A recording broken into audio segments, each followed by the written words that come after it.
And this is my first Finance and Commons Summit, and I have a mixed bag of feelings. On the one hand,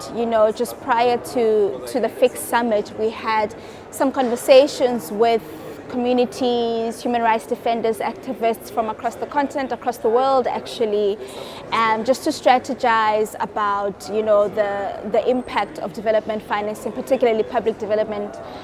banks, on them within their communities, and trying to see what role public development banks should be playing in order to alleviate many of the environmental harms, many of the social impacts that are visible within the communities.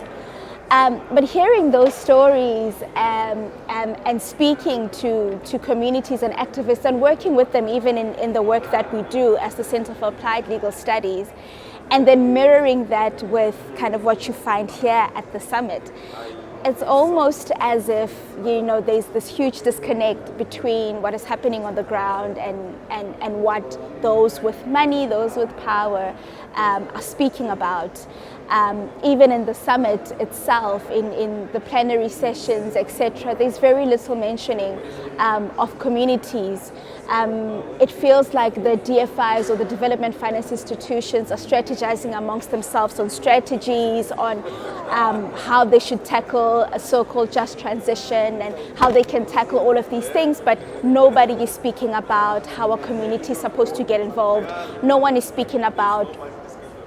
the development finance institutions actually asking communities what do they want, what does a just transition look like for them, how can they support community-led development. And so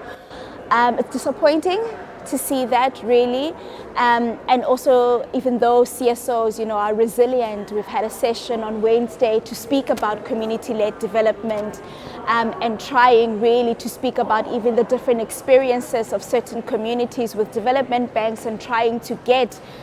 development banks to really start looking into these things and maybe start finding strategies of doing things differently in partnership with communities. And I mean, kudos again to CSOs for trying to push through that, but really for future Finance and Commons summits, I would really love to see communities being involved, even in the opening address, representative from CSOs even being involved from the beginning,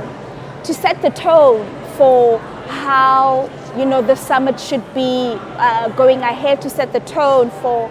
what we should be thinking about, all of us together. If we really are to create a financing that's really in common, as the word says, that really takes into consideration all of the stakeholders, that really looks to benefiting all of the stakeholders, I think you cannot profess to do that without such a key party such as communities, activists, human rights defenders that are directly impacted by the projects that development finance partakes in.